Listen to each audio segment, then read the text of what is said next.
Buenos días. Aquí estoy yo en nuestro centro comunitario. Pues mi oficina estaba allá, pero no existe ahora porque estamos remodelando nuestro centro comunitario para hacer 2 clases para nuestra escuela. Entonces, vamos a comenzar hoy en el nombre del cumplimiento de la primera promesa, nuestro Salvador Jesucristo. Amén. Queridos hermanos y hermanas, esta mañana regresamos al principio, al jardín, donde Dios les había dado a Adán y Eva solo una regla, solo un mandato para obedecer. Pues sabemos lo que pasó. Ellos desobedecieron. Ellos comieron la fruta prohibida y por eso el pecado entró en el mundo y corrompió todos sus descendientes, incluso nosotros. Pero lo que vamos a leer hoy es la respuesta de Dios.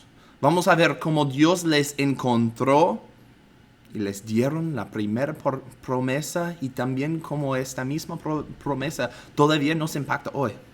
Entonces, leemos Génesis capítulo 3, versículos 8 a 15.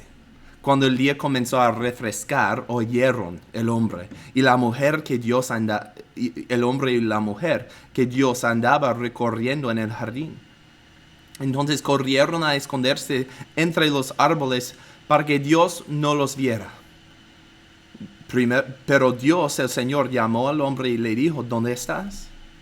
El hombre contestó, escuché que andabas por el jardín y tuve miedo porque estoy desnudo. Por eso me escondí.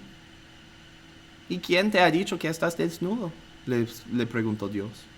¿Acaso has comido del fruto del árbol que yo te prohibí comer? Él respondió, la mujer que me diste por compañera me dio ese fruto y yo lo comí.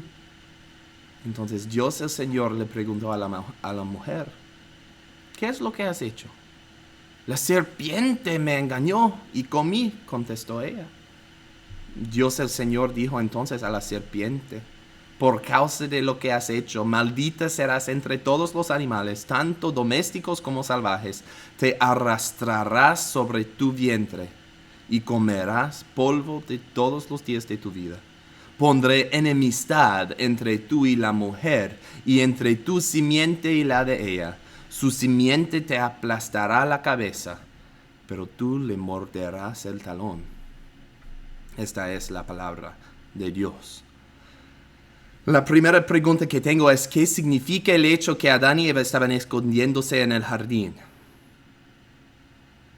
Pues nos muestra algo muy importante. Nos muestra que Adán y Eva tenían conciencias culpables. Ellos entendieron que habían equivocado. Si no, no se habrían escondido. Entonces, ¿puedes imaginar el miedo que tenían ellos? ¿Cómo iba a responder Dios? Nunca ha pasado una situación así. Ellos habían confiado en las palabras de la serpiente en vez de Dios. Significa que ellos se habían puesto del lado de su enemigo. Y como los enemigos de Dios, ¿qué iba a hacer? Pues sabemos. Primero va para encontrarles. Y Dios les pregunta, ¿qué habían pasado? Y todavía con miedo se defienden. Su única esperanza era justificarse, de convencer a Dios que no eran su culpa, dando a Él excusas, acusando a otras, tratando de salvarse, de justificarse. Pero claro que eran culpables. Ellos entendieron eso porque tenían miedo y estaban escondiéndose. Y Dios entendió eso también. Sí, eran culpables. Sí, merecían su castigo. Pero en este momento Dios nos muestra quién realmente es. En este momento podemos ver el carácter de Dios. Es Dios de gracia, Dios de misericordia, Dios que sacrifica, Dios de amor, que nos quiere mucho. Su respuesta al pecado, su respuesta a conciencias culpables era darles una promesa de esperanza. Te has puesto del lado de mi enemigo, pero no son mis enemigos. La serpiente es mi enemigo. Y voy a recuperarles de nuevo y conquistar al enemigo. Era la primera promesa. Y no solo les mostró el carácter de Dios, pero también les dieron una luz, una esperanza. Por la gracia de Dios, no todo estaba perdido por sus acciones, pero el pecado ya estaba presente. El sufrimiento iba a ser parte de la experiencia humana desde entonces hasta ahora, como un recordatorio de lo que hemos hecho y seguimos haciendo cuando pecamos. Pero esta promesa significa mucho. Significa que siempre hay esperanza.